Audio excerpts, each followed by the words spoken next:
Já imaginou passar anos e anos dormindo, como no conto de fadas A Bela Adormecida? E aí um belo dia, quando você finalmente acorda, não se reconhece e vê que perdeu praticamente uma vida inteira? Pois é, isso aconteceu de verdade. E é essa história que eu vou contar aqui hoje. Até já!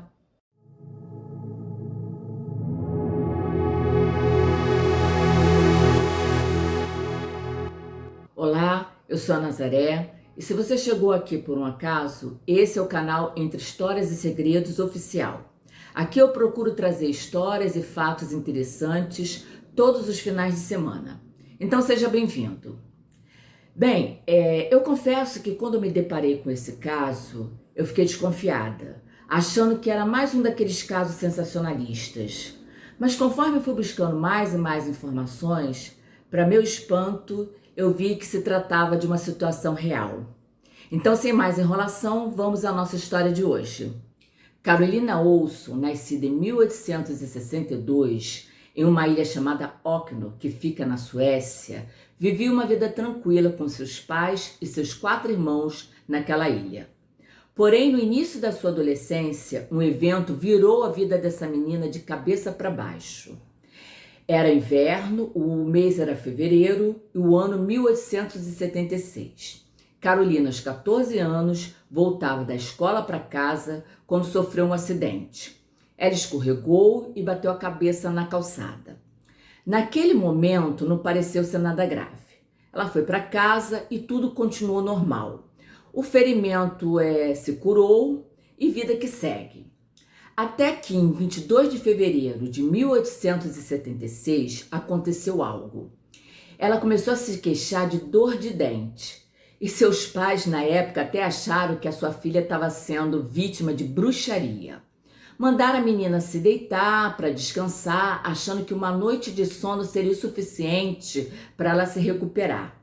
Porém, não foi isso que aconteceu. Carolina foi dormir no dia 22 de fevereiro, mas não acordou no dia 23, permanecendo em sono profundo durante 32 anos. A família ficou sem saber o que fazer e para onde levar a menina, até porque eram pessoas com poucos recursos. Mas graças à ajuda financeira da comunidade local, foi possível chamar um médico. O doutor foi até a ilha, ficou lá vários dias examinando a Carolina, mas sem sucesso de diagnóstico, ficou frustrado, pois o estado dela não era igual ao estado típico do coma, pois estados semelhantes ao coma, eles acontecem logo após um incidente traumático. E um detalhe interessante sobre o caso da Carolina é que inicialmente ela não perdia peso e os seus cabelos e unhas pararam de crescer. De acordo com os médicos, isso aconteceu por causa de um processo chamado homeostase, que é um processo que o organismo da pessoa usa para manter o ambiente interno estável e equilibrado. Agora, pulando para 1882, a Carolina foi transferida para a cidade de Oskarshamn, que fica no sudeste da Suécia, para tentar um tratamento médico mais avançado. Lá ela foi submetida, inclusive, ao tratamento de eletrochoque na tentativa de despertá-la, mas não deu certo. O tratamento, a terapia foi um fracasso e o estado dela continuou inalterado. Um mês depois, a Carolina recebeu alta e no diagnóstico dado pelos médicos constava que ela sofria com alguma forma de paralisia associada à demência e que só um milagre poderia curá-la. Outro ponto também, em relação ao caso da Carolina, é que consta que durante todo esse tempo em que ela ficou sendo tratada em casa pela família, ela não comia nada sólido, ela só bebia leite com açúcar. E aí eu fui pesquisar, se realmente uma pessoa com sono profundo consegue beber líquidos. Mas as respostas que eu obtive não tem nada a ver com a minha pergunta. Só lá naquela parte lá da inteligência artificial é que veio dizendo que o processo de engolir líquido é complexo e que por isso requer, né, controle muscular e coordenação consciente. Portanto, é algo perigoso, né? Uma pessoa que está dormindo ou em sono profundo, né, tomar líquido, e é quase impossível para a maioria das pessoas. Mas, a meu ver, ela conseguia, porque senão como é que ela teria sobrevivido a esses anos todos sem comer, sem beber e sem estar em um hospital recebendo a assistência necessária? Muitos anos depois, seus pais perceberam que, apesar da sua condição, Carolina, agora uma moça, conseguia reagir ao ambiente. Isso porque quando um de seus irmãos veio a falecer, ela chorou.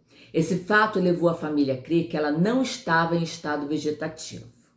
E aí eu fui dar uma pesquisada novamente e encontrei informações sobre estado vegetativo dizendo que é possível sim a pessoa abrir e até mexer os olhos, sorrir, segurar a mão de outra pessoa, chorar, gemer nessa condição.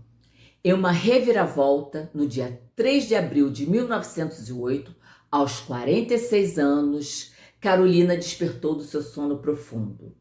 Foi encontrada se arrastando pelo chão, estava magra, pálida, tinha sensibilidade à luz e dificuldade para falar. Porém, de forma espantosa, sua aparência era a de uma mulher entre 25 a 30 anos. Quando a notícia se espalhou, repórteres, médicos, entre outras pessoas, foram ver a moça. Eles queriam saber do que ela se lembrava.